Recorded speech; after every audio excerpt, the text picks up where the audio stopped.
اعوذ باللہ من الشیطان الرجیم بسم اللہ الرحمن الرحیم۔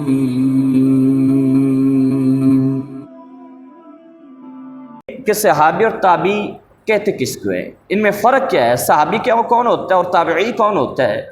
تو صحابی تو وہ ہے جس نے میرے کریم آقا علیہ الصلوۃ والسلام کو، حضور نبی مکرم شفیع معظم صلی اللہ تعالی علیہ وسلم کو اپنی زندگی میں اپنی آنکھوں سے دیکھا ہو اور حالت ایمان میں دیکھا ہو۔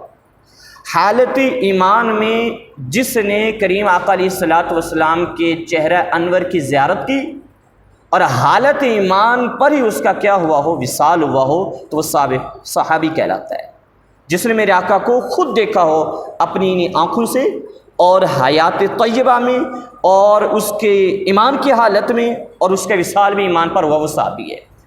اب جس نے صحابی کو دیکھا ہو، نبی کریم صلی اللہ تعالی علیہ وسلم کا زمانہ تو نہ پایا لیکن کسی صحابی کا زمانہ پایا اور اس صحابی کو دیکھا حالت ایمان میں اور اس کا وصال بھی جو ہے وہ حالت ایمان میں ہے، تو اس شخص کو کہتے ہیں تابعی۔